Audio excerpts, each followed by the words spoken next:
At Gisenyi, Rwanda's border with the Congo, children who fled the genocide in 1994 are still returning every week, traced by the Red Cross. Of the 130,000 children registered lost, half have been reunited with relatives.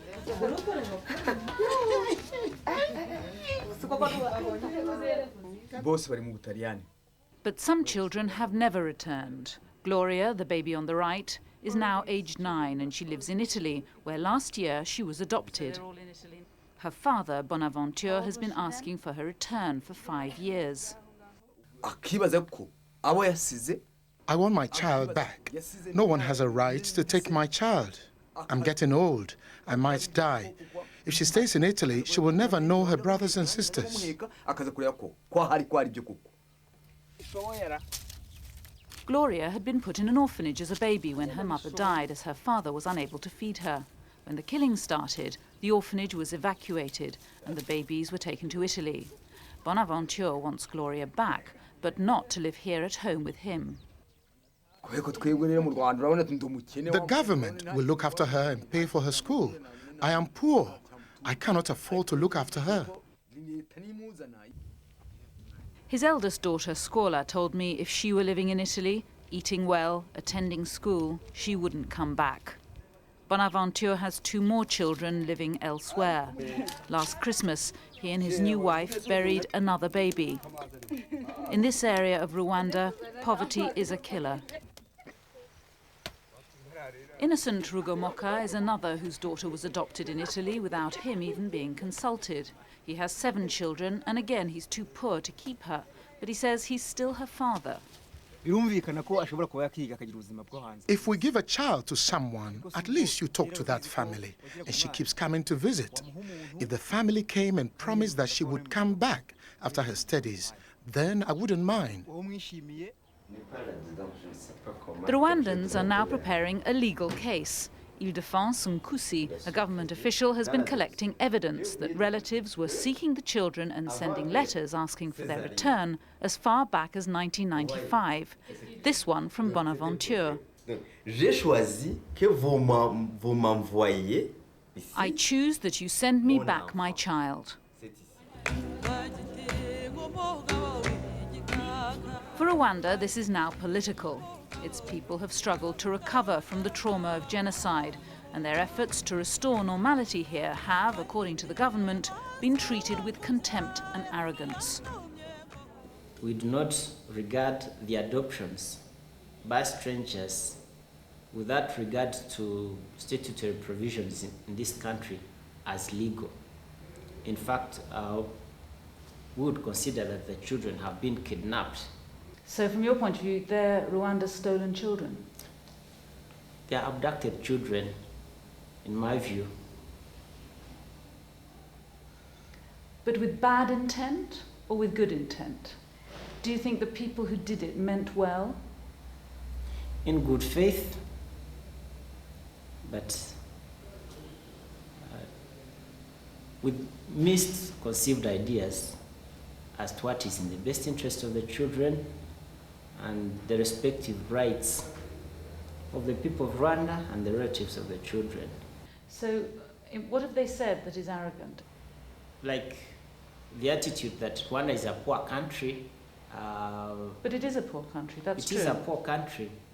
I've grown up in poverty, but I had a happy childhood. As I said, the fact that one is poor does not necessarily mean that they will have an unhappy childhood.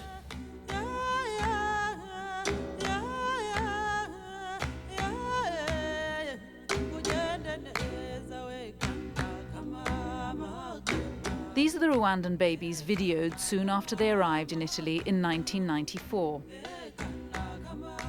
Their mothers were all dead, and they became known as the Rwandan orphans. There was an outpouring of love for these tiny survivors, and in a country with the lowest birth rate in the world, a desire to embrace them, which soon became a scramble for their adoption.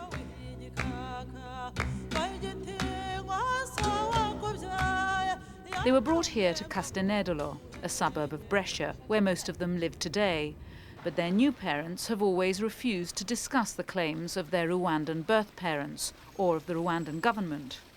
Sì, sì, grazie. Arrivederci. Well, that's it. We've tried 11 families and they've all said no. It's not just the families who won't talk. The family court in Brescia has never discussed these disputed adoptions, except to insist that they're valid and will stand. And again they refused. But the question is, did they know the children had surviving relatives? Did the court see the letters from Rwanda asking for their children back? Or were those letters kept from them? The lawyer representing the Italian families is Cesare Trebeschi. In the end, we got our interview, against the light, sadly, but what he told us was significant. Was the decision made with the knowledge that families existed and that the Rwandan government was opposed? I know that the tribunal that decided had all the elements, for and against, to make the decision. Including the letters? But of course. So the letters were presented before the court, the family court. They saw the letters.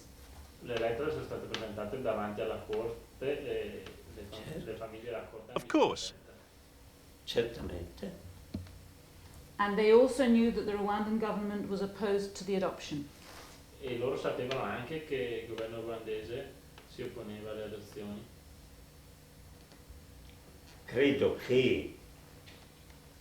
I believe the court had all the evidence, for and against.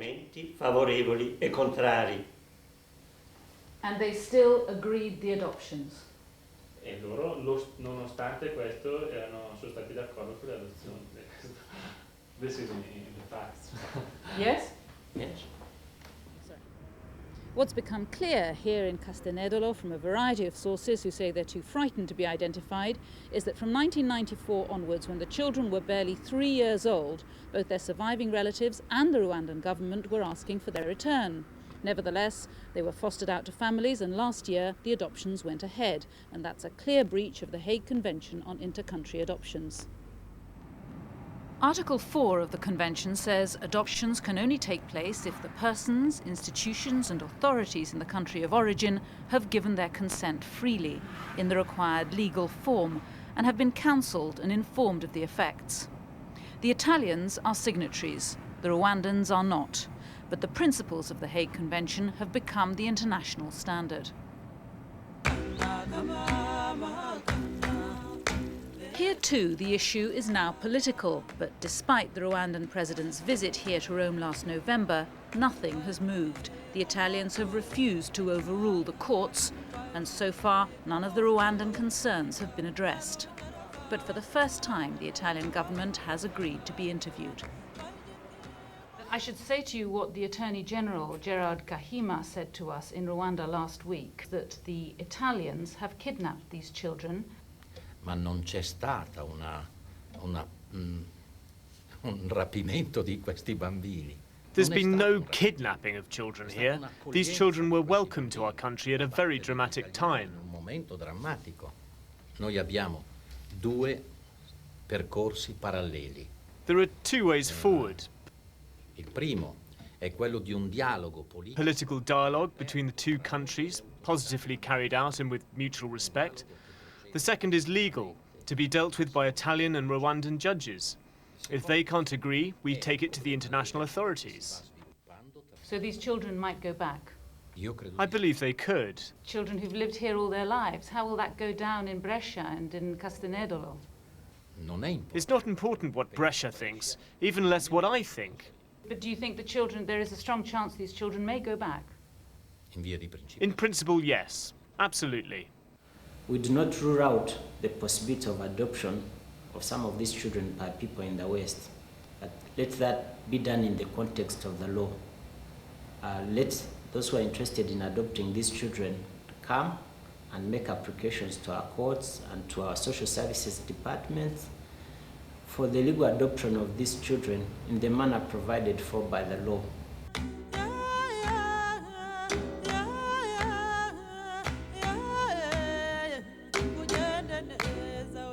That may be the only solution for the Italian families now desperate to keep the children. There is a risk if they take them back. Some of the adoptions may be refused, but if they delay and let it go to court, every legal precedent says they'll lose. Lenka Frenkel reporting. Not for the first time, Alistair Campbell was in danger of being the biggest story in government today. Reports that he will stand down as Tony Blair's press secretary if Labour win the election threaten to overshadow a speech by the Prime Minister on education. That problem with Mr Campbell and his role, the fact that he is such a domineering character, could possibly be solved if he worked in a backroom office and switched off his mobile phone. And today Downing Street was not denying his profile would be lowered. Our political correspondent Laura Trevelyan reports. Alistair Campbell has been almost famous for rather more than his allotted 15 minutes. And now the man who speaks for the Prime Minister is preparing to downsize.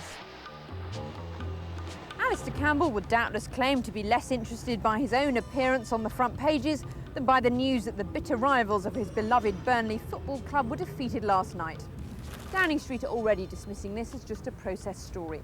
There's no doubt, though, that in devotedly spinning the Labour line, the Prime Minister's combative press secretary has become more of a story than either he or his boss would like.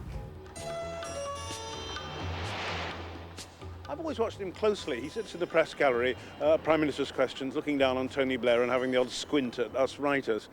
If anyone mentions him, if the Tories have a pop at him, Alistair will laugh uproariously as if it's the most magnificently ridiculous, ludicrous thing he's ever heard. If Blair makes a good joke, and they're very often Campbell's, he will sit absolutely stony-faced, as if, you know, just, I am so modest. Jokes I produce are so brilliant that I don't even laugh at my own work. Daughter Gemma. Finally and regretfully, as Nick says, I appear to be making news rather than reporting it. And that was when Alistair Campbell was in his previous incarnation as political editor of the Daily Mirror, a job which led him seamlessly to work for Tony Blair in opposition.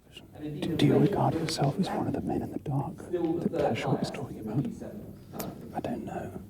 She didn't appear to name anybody. But surely she's talking about you and she's talking about the men in the dark. I don't know. Why are you talking so quietly? Always one to employ humour alongside an iron fist, there was controversy about Alistair Campbell's powerful yet unelected role within Labour's ranks before the 1997 election. Once in Downing Street, he broke with tradition and allowed himself to be identified as official spokesman to the Prime Minister, rather than an anonymous government source. And he was granted special powers, allowing him to give orders to civil servants. Alistair Campbell's been right at the heart of that process, whereby the traditional forms of the Constitution have been cut out or bypassed. Alistair Campbell has done everything he can to run the government through the media, rather than through the traditional organs of government and accountability, such as Parliament. If you let that much bigger media control the agenda in the way that sometimes they want to do, then you get hit for six, day after day after day. That insight into Mr Campbell's philosophy was given to a House of Commons Select Committee looking at whether he'd politicised the Government Information Service. One of his predecessors disapproves of this high profile. Once the messenger becomes the message, then his ability to convey the message is diminished. And Alistair, I think, has been too much in the public eye. All this nonsense about his being the real Prime Minister or the real Deputy Prime Minister is in fact damaging to Alistair. Tony, who's been running the country for the last 4 years, eh? What do you mean? Who's been running the country, you or me? Alistair, you haven't been running the country. You've been running the press. Tony, the press are the country. There isn't anything else. Look, I just wanted to say on is this... Oh, the Bremner satire is very accurate indeed, and you've got a real flavour of it in the BBC documentary, Newsroom Number 10, in which you see Campbell with his feet up on the desk when Tony Blair comes in. He doesn't even stand up, he doesn't call him Prime Minister. He talks to him as if they were equal partners in a sort of joshing workplace relationship, but absolutely no sense that you're looking at the Prime Minister and one of his servants there, not at all. Alarmed by his unwanted fame, Alistair Campbell decided last year to spend more time on strategic communications and stop briefing journalists every day. But that didn't last long. Peter Mandelson had to resign from the cabinet because he couldn't get his story straight to Mr. Campbell, and the press secretary's briefings led news bulletins. His remarks about bog-standard comprehensive schools brought more controversy, and calling the Conservatives' economic policy an insult to Mickey Mouse earned him a mild rebuke from Whitehall. There's scepticism about whether he'll be happy with the backroom role after the election. If he just gets a grand title trying to supervise the whole of government information and public relations, then I fear it will end in tears. I think he'd do better to cut it off altogether and go and run Manchester United. But if Alistair Campbell were to move from the Prime Minister's official spokesperson, then outside of the direct communications role, any other post would be that normally undertaken by a civil servant. And again, we would be concerned if normal civil service posts were becoming allocated to special advisors or people working essentially with a political remit. Leaving aside the constitutional propriety of his position, the brooding presence of Mr. Campbell has won him an admiring website. His fans fear politics will be the duller if he steps out of the limelight. I think certainly when you see Tony Blair being prime ministerial, but yet being so nice on camera, and you see this dark presence in the background who's being brooding and looks furious. He looks just fit to burst every time you see him. And it's a brooding anger that he has that is so attractive, and also a disdain. He is right, he knows what's going on, and there's nothing sexier than self-confidence. Burnley are Alistair Campbell's other obsession, and given his success in reinventing the Labour Party, perhaps his new job might allow him to help his side regain some of their former glory. Laura Trevelyan reporting. We're joined now by Michael Cockerell, who made that watershed profile on Campbell and the lobby, and by Donald Baer, who was an advisor, senior advisor to President Bill Clinton, and had the title of Chief Message Strategist for some time. Michael Cockerell, we've heard he was standing down before and he didn't, so what's new? Exactly. I mean, while we were making the film, it suddenly came out that he was going to take a back seat from lobby briefings. He said the very process of making the film made him look at what he was doing, and he realised that he was getting involved far too much in combat every day. And I also asked the Prime Minister about it. Indeed, it was quite interesting when I asked the Prime Minister why has he decided to take a back seat, and the Prime Minister said in a slightly worried way, "What's he told you?" in case the Prime Minister was himself off message about his own press secretary. But the Prime Minister said that he noticed that Campbell was spending so much time on the day-to-day lobby briefings, like having Prime Minister's question time twice a day, that it was time for him to take a back seat and think more strategically. And the crucial question will be, when he takes that back seat, whether he remains the main source of information for people who want to know what's in the mind of the Prime Minister. Well, exactly. I mean, the thing is, I think you've got to look at it from their point of view, that no Labour government in history has ever won 2 elections in a row. This is a government that has a majority of 178, yet it's behaved as if it's had a majority of about 1, trying to get the headlines, trying to be in control of the media every day, all the time. If they were to win the next election and they were to have a decent majority, they may be a bit more relaxed, because they would have made history, and then they could think a little more strategically. Donald Baer, do American politicos talk much about Alistair Campbell? Well, we know Alistair. I've met him and had dinner with him a couple of times. Among those who are familiar with New Labour or the New Democrats in this country, he's very well known and appreciated. This title that he may be accepting after the election of Director of Communications sounds rather like an American kind of title. Actually, that was the title I had at the White House for 2 years. I had been the chief speechwriter for President Clinton for about 1.5 years, and then became the White House Director of Communications for 2 years. In the U.S., it's a pretty well-known title, although it's not one that goes back as far as the press secretary's job. But you have people such as David Gergen, Pat Buchanan, the former presidential candidate, both of whom were communications directors for Ronald Reagan.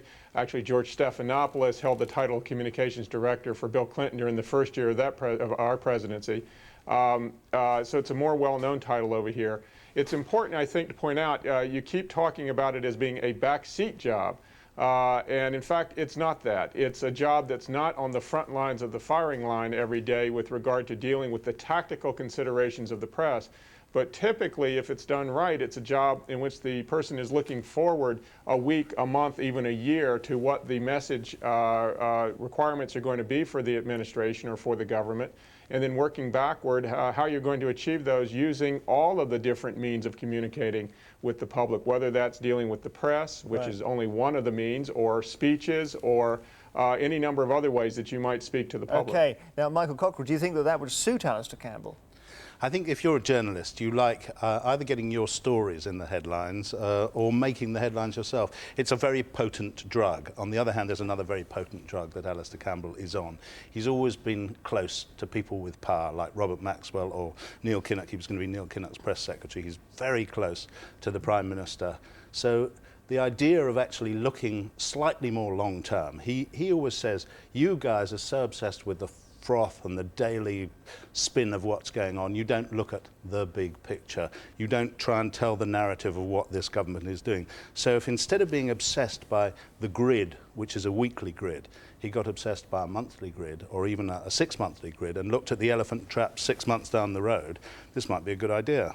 Do you think, Donald Baird, that the interesting distinction between American press secretaries and British press secretaries is that American ones are higher profile, but it's difficult to recall the names going back, and people like Ron Ziegler and Larry Speakes don't actually seem to be as high profile as the ones we have here, possibly because they are always open and they're on the air and they're on tape.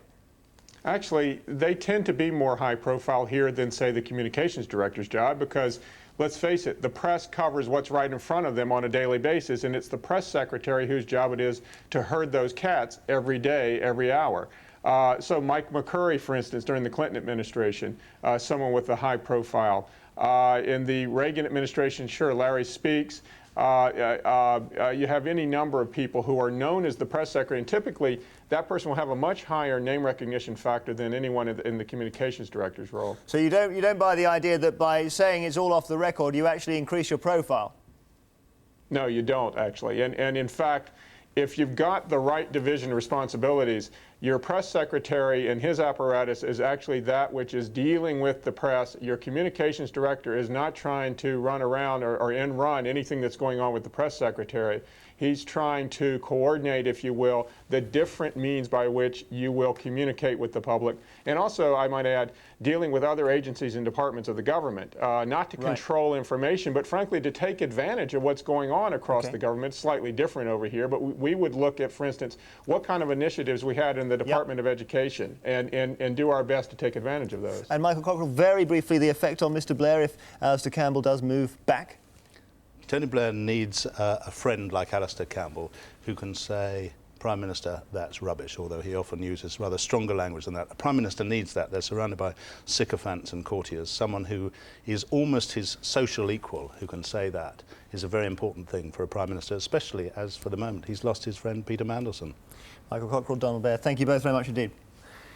In a moment, a look at tomorrow's papers, but first, a roundup of today's news stories. In our main story tonight, the Home Office has said it will clamp down hard on animal rights protesters that are threatening to close down the animal testing laboratory, Huntington Life Sciences.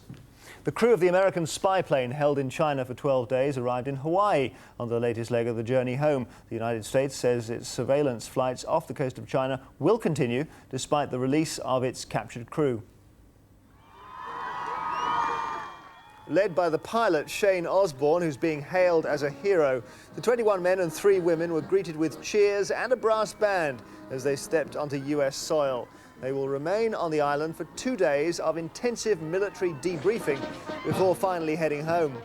I want to assure all the families and loved ones of these 23 fine crew members that they miss them very much. They're all healthy and ready to get home. In Washington, President Bush welcomed the crew home, but took a firm line towards China.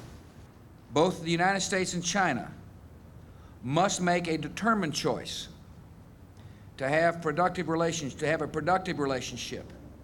The American spy plane remains in China, its fate still undecided.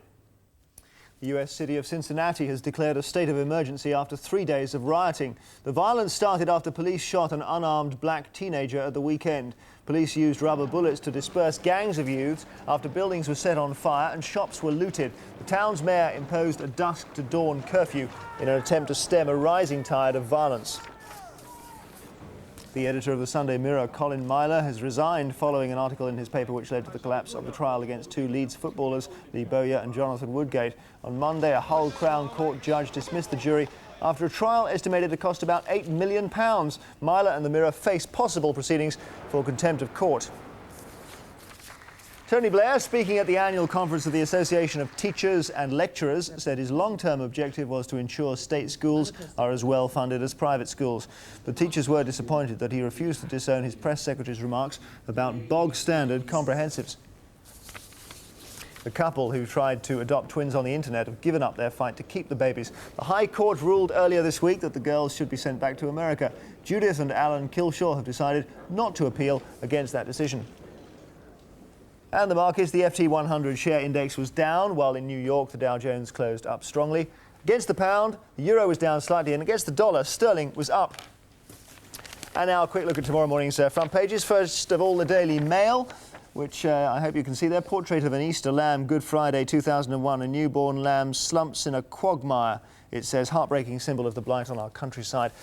Guardian front page, diplomats worry over Prince Michael's trips. That's Prince and Princess Michael of Kent. Shayla trial could be abandoned, they say. And also, don't forget the disinfectant. A nice picture of Vicar cleaning his shoes. Easter in Britain. Independent front page, Met wasting millions with shambolic cash control. That's police force, lack of financial control, they say. And America celebrating. Picture there on their front page. And the Times, finally, cabinet rebels urge Blair to confront Bush. Senior cabinet ministers wanting to put Britain's special relationship with America into deep freeze because of Bush's decision to rip up the Kyoto Treaty.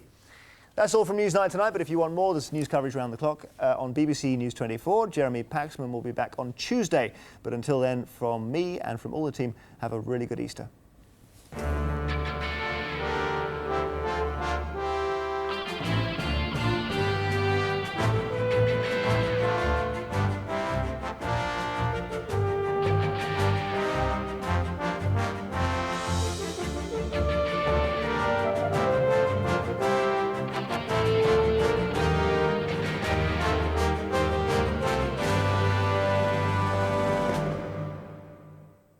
Hello again. You wouldn't believe the amount of complaints I've heard today about the distinct lack of sunshine.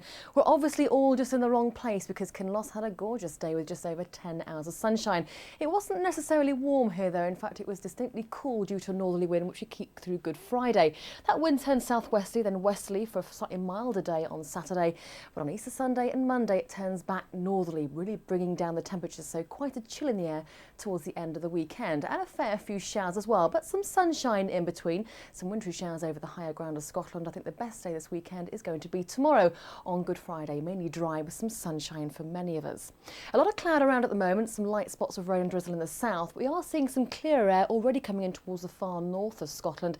This is high pressure. It's going to build through the night and generally clear the skies across many areas. Apart from in the west and the southwest, a lot of cloud here through the night. Some patchy light rain and drizzle and temperatures between 3 and 6 degrees, but very chilly through central and eastern areas, and -1 or -2 is certainly not impossible. So a chilly, frosty start to the day, but a pretty sunny one.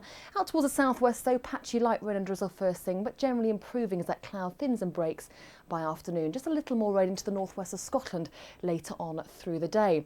This is actually the next weather system which will start to push in more rain on Saturday. Temperature-wise here, around 8 or 9 degrees, 10s to 12s in the south. We keep those at reasonable temperatures on Saturday. If anything, a slightly milder day due to that west-southwest wind. More rain comes in towards the north though. It will start to push its way southwards through the day, but at the same time start to turn more showery through parts of Scotland. A reasonable day in the south with highs of 13 degrees and a reasonable amount of sunshine. On Easter Sunday, it turns more showery for all of us. Apart from the south, a wet day here, but eventually on Easter Monday, that moves away. Some sunshine for many of us, just a risk of the odd shower and highs of around 10 or 11 degrees. That's it from me. Have a jolly good weekend.